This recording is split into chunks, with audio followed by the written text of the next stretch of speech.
The final flop of the night is King, King, King. Where was that for Troy? Grabe yung flop ha, tatlong king. King, king, king. Quads kagad si Beeper dito. King pa rin yung hawak niya, suited. Tignan natin kung anong gagawin niya. At mukhang yung kalaban niya dito, natatanda ko kasi napanood ko ito. Aggressive to yung kalaban niya, si Rahim. So tignan natin mga bossing. I don't know, but Viffer's caught it this time. He flopped quad. Is it really king, king, king?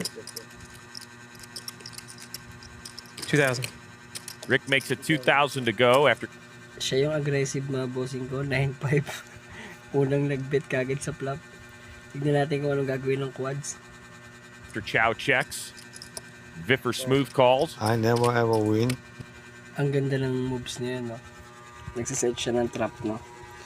So, yung quads, mga bossing, nag-flat ko lang. Napakagandang moves nun. Ikaw, bossing, anong gagawin mo kung ikaw yung quads dito? Bobomba ka na ba? Siyempre, hindi naman niya isipin na quads siya, di ba? Ng kalaban kung ikaw yung quads, di ba? Kasi siyempre, napakabihira na lang kung makuha mo pa yung king. So, tignan natin kung ano mangyayari at gaano kalaki yung makukuha na panalo dito ni Beeper.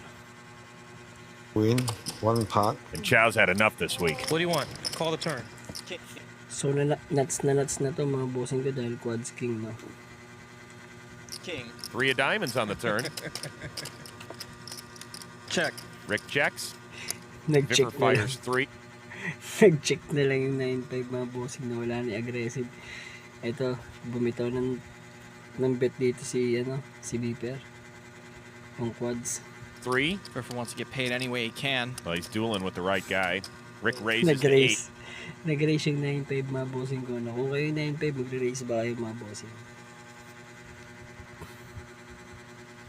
Rick's bluffed at many an inopportune moment this week. This is probably the worst. Viffer over the top to Nag-raise 13,000. ulit. Now I believe you. So, nag-raise ulit yung quads. Tignan natin kung anong gagawin. Believe you. You're still full of but I fold. Finally, a good fold. Sayang kasi nag-fold na. Kung hindi sana nag-re-raise, baka lumaban pa yun. So kung nagustuhan nyo yung video na to mga bossing, alam nyo na, like, comment, and subscribe mga bossing. At i-comment nyo kung ano yung tingin nyo sa laro na to mga bossing. Tapusin natin. I had that beat. Show me the other one. What was the last hand? Show me the other one. Another stellar read for Rick. Pinakita yung quads.